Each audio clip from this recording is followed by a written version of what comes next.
Hi everyone. Hello.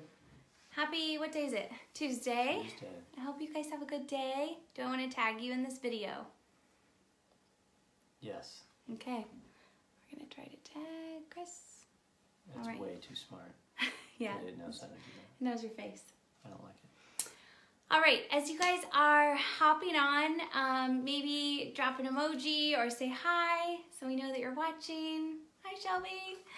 I hope you guys had a great day.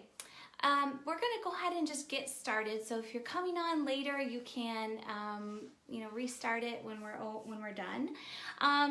Hey, Chelsea.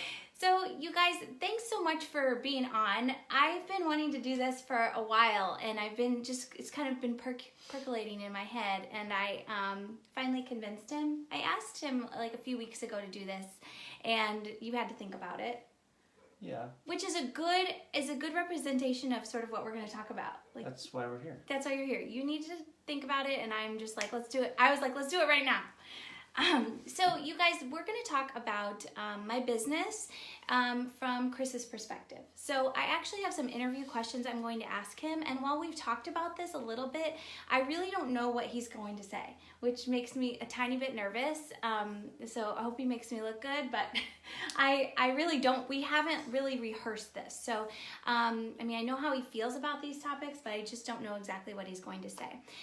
For those of you who don't know me well, my name's Katie Harlan, and I am an online health and fitness coach. I've been doing that for about 6 years, and about a year and a half ago, I added another revenue stream to my business, and that is Zaya Activewear. So all of the clothes that I wear and that I'm talking about all the time, hey Monica, that is Zaya Active. It's a brand new company.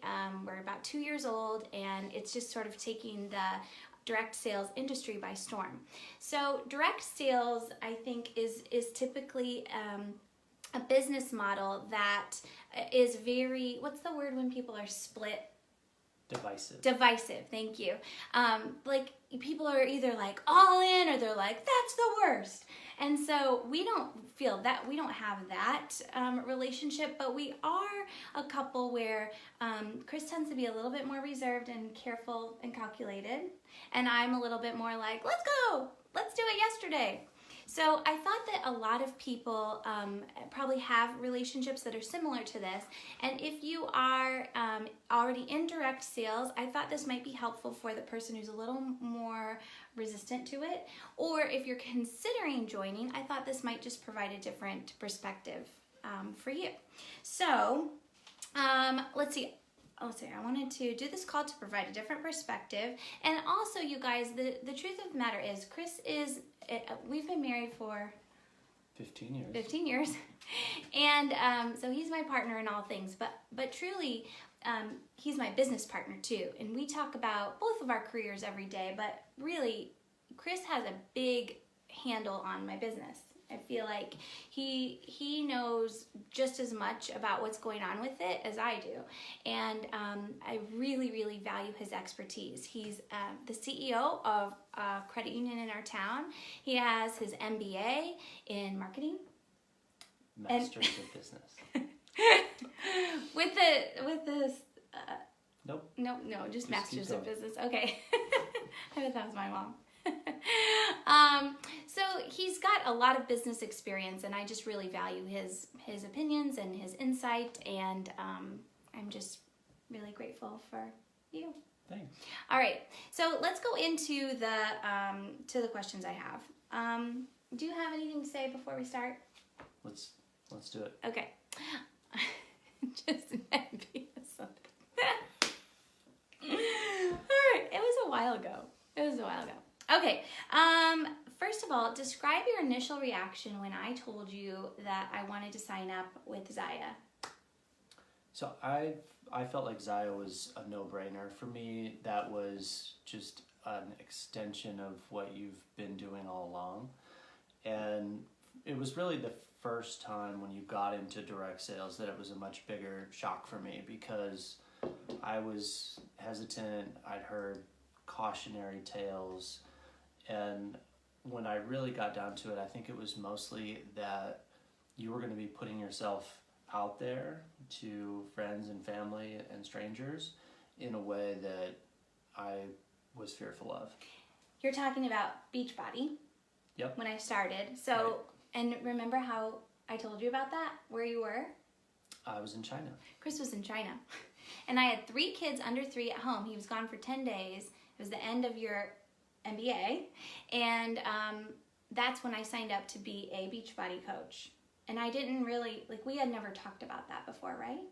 Well, you had kind of laid the groundwork that you were thinking about it, and then you pulled the trigger, and I read it in an email, I think. Yeah, because we were emailing because of the time zones. Right. Yeah, okay. So just to back up, I started in direct sales in Beachbody. Actually, that's not true.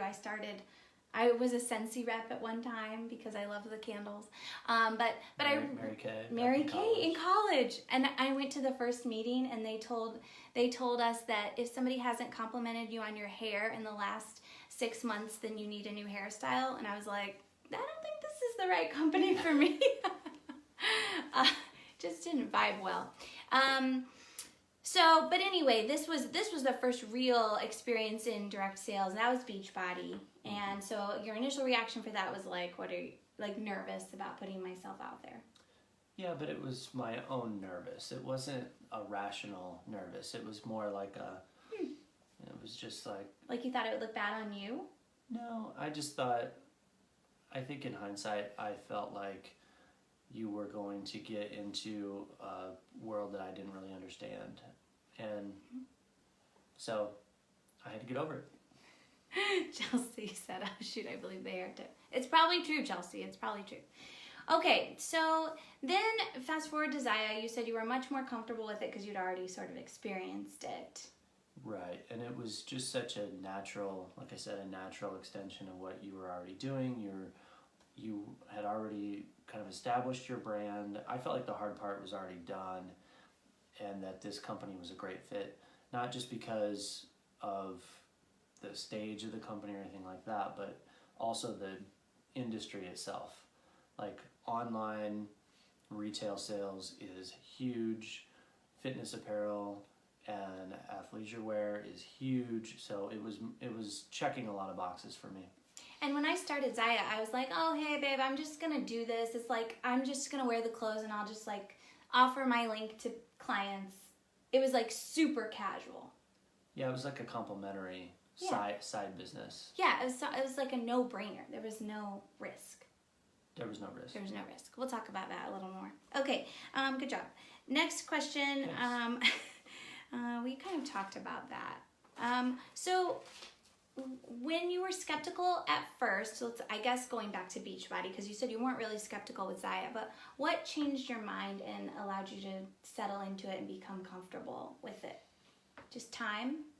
Yeah, and seeing you do it in your own way. I think that was the critical part for me. It was like, I always struggle whenever somebody is just following a formula. So like if I go into a business and it feels like they're reading off a script or something, I'm immediately turned off by that. And I don't know if I thought that's what it would be or not, but you just were very natural and you made it your own. And then once I saw you really blossom, like really kind of step into that space and own it and have success, and then at that point in our lives it was having something that was yours, because I think up until that point you had given everything to my career, our family, and it was really time for you to have that space of your own. I feel like it helped me blossom. I didn't even know I was wilted or whatever, but looking back, like having something that was just mine, like it was so refreshing. It was like being watered. I mean, truly. Chris believed in me. Yes, he did, and we're going to talk about that too.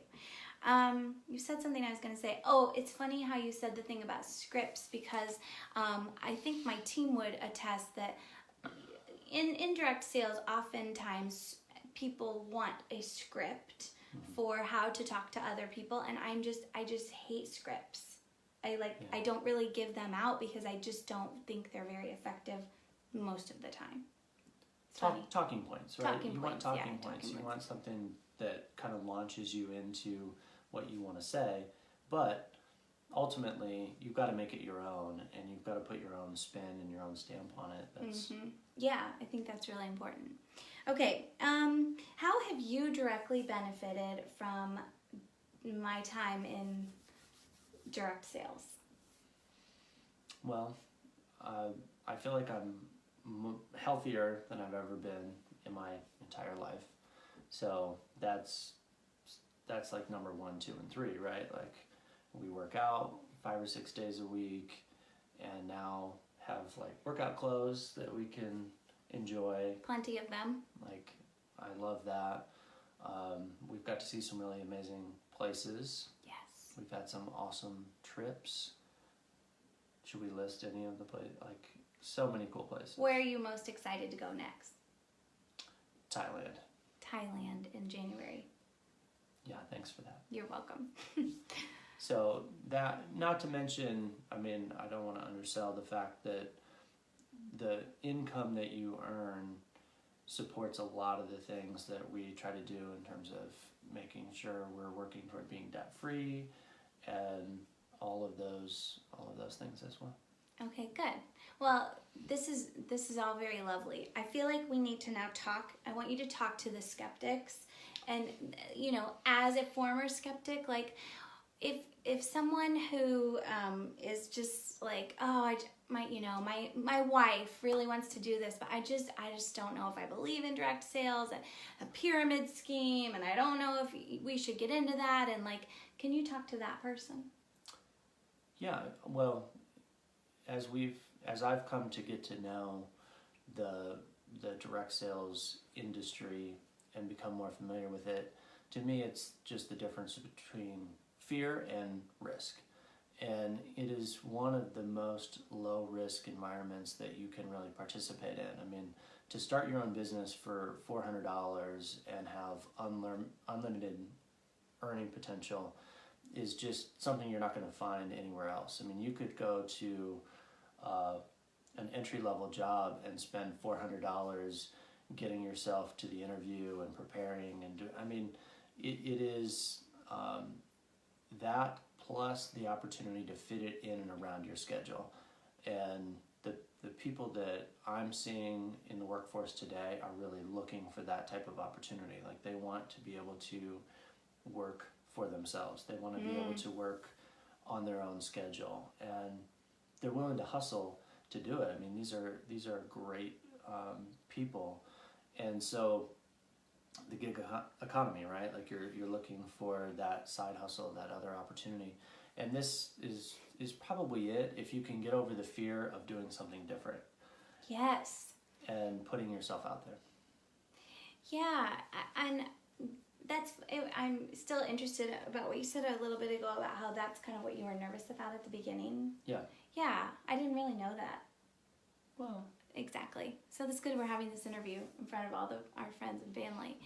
But yeah, I think I did a video about this today, but it's not published yet. It's going to be on YouTube. But I talk about social media strategy, and my number one tip is just you have to just get over caring what other people think, because I think that's like 70 or 80% of it. It's like once you sort of let the wall down and try not to think about, oh, my friends might be annoyed, or my cousins are gonna think that I'm a loser, or like once you let that stuff down, you just there's no limit to what you can do, and that is hard. I mean, getting to that place where you don't care is hard, and I would say that I don't have it down. I mean, a lot of the time I feel really good about it, and then every once in a while, you get some flack from someone, or you got your haters or whatever, and then you're like, oh, then you got to pick yourself back up and keep going. Yeah, for every one person that maybe has a problem with it, I think you've found thousands of people that embrace what you do, and you also do it in a way that's not just sales, right? Like, if all you did was sales, I think that's something that I would be like, I think it's a little one-sided, but you have always tried to provide value through whatever you're posting your brand, your social media, and that is what balances it all out. Well, thanks, Kayla. We all have haters, though. There are always people that just, because of maybe their own insecurities, and maybe they just don't jive with me. But yeah, for sure. Yes, I think everybody does. I was gonna say something about, my friend Shelby, who's watching, I think, she said to me the other day, don't be afraid to go out on the limb, because that's where the best fruit is. And I keep saying that to myself. I just love it. It's so true. And this does feel a little bit different. I mean, this is not the, you talk about gig economy and everybody's doing like a side hustle, but it also is unique. Like, this is a different way to make money. Mm-hmm. But I really like being different. Well, there's so many different ways to make money, right? Like, you could monetize so many different activities, but this particular one is just such a growing industry. It's on a great track. It's a great company, one that you're proud to work for. So I think it's time that you're investing that doesn't really even feel like work. Mm-hmm. And I just love it every day. Yeah. Let's go over like some tips. Those are all the questions I have. Do you have anything you want to add real quick before I? Okay. So a few tips I think that came to mind when we were talking about this. First of all, for the person who's like all in and they want their partner or spouse to be in with them, I really encourage you to bring them into your business. So I have made it a point from the beginning to sit Chris down and be like, this is big. Mm-hmm. Like, you need to listen to me, because this is gonna be really big. And then he would say, show me the comp plan. And I'd get out the comp plan and we'd go over the numbers, and he'd say, show me your numbers. And he'd say, just a second, I wanna figure some stuff out. And there's a really awesome video that I made a month ago about some of the numbers that you came up with when we like figured out how much I could earn.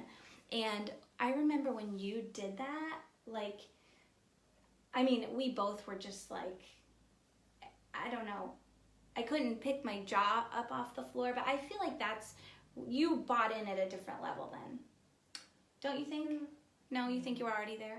Well, I don't know, it feels like we are always balancing each other out. Like, you'll get way ahead, and then I'll be like, oh, I don't know, and then and then it'll flip. And so I think that's the tip that you're getting at, right? Is that you're better as a team.